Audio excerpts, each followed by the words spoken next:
भाजपा विधायक को करंट लगाकर जान से मारने की कोशिश की गई तो वही स्वतंत्रता सेनानी की पत्नी को जिंदा जलाया गया। दरअसल जहां देश की संसद में यह तय नहीं हो पा रहा है कि मणिपुर में किस नियम के तहत बहस होगी, वही हिंसा से ग्रस्त राज्य आज भी दर्द झेल रहा है।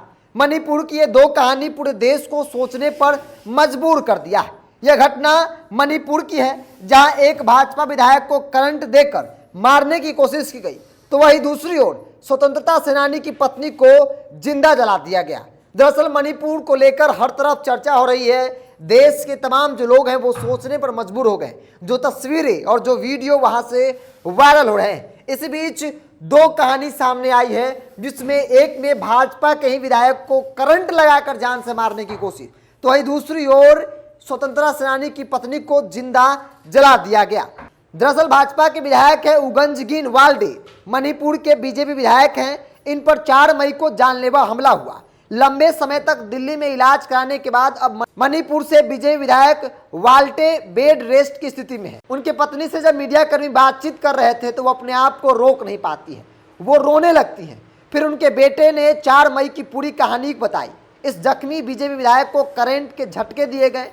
वाल्टे के बेटे ने कहा कि पहले मेरे पापा को इलेक्ट्रिक करंट दिया गया, फिर मारा, वे मरने की हालात में आ गए थे।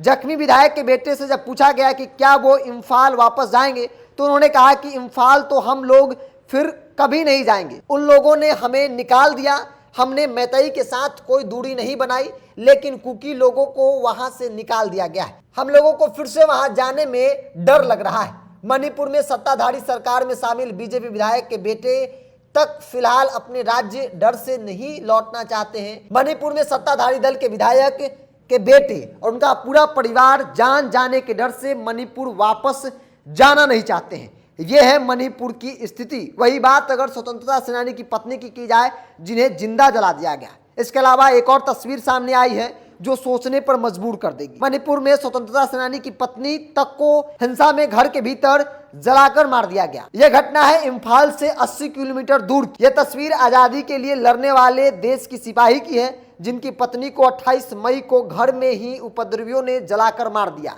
देश की आजादी के लिए लड़ने वाले स्वतंत्रता सेनानी की पत्नी जिंदा जलाकर मार दी गई, जिसकी चर्चा हर तरफ हुई है। लोग वहां की मौजूदा सरकार, कानून व्यवस्था पर सवाल ही नहीं उठा रहे हैं, बल्कि अब यह कह रहे हैं कि ऐसी परिस्थिति में अब सेना को बहाल कर देना चाहिए। बीजेपी विधायक करंट लगाकर वांसी भीर ने जान से मारने की कोशिश की। जरा सोचिए कि जब सत्ताधारी दल के विधायक सुरक्षित नहीं हो, उन्हें करंट लगाकर जान से मारने की कोशिश की गई, तो फिर वहां के आम लोग किस परिस्थिति में जी रहे होंगे। क्योंकि विधायक के पूरा परिवार यह कह रहा है चीख चीख कर, रो रो कर, कि अब किसी भी हाल में हम मणिपुर वापस नहीं जाएंगे। मणिपुर तो छोड़ दीजिए, मणिपुर के नाम से अब नफरत हो गया है। जब भी नाम लेता हूं तो एक खौफ लगता है कि आसपास में साए की तरह खड़ा है, और उस डर से अब हम लोग कभी भी मणिपुर जाने की सोच भी नहीं रखते हैं। तो मणिपुर को लेकर तमाम विपक्षी पार्टियां सदन में चर्चा करने को लेकर सरकार पर प्रेशर बना रही है,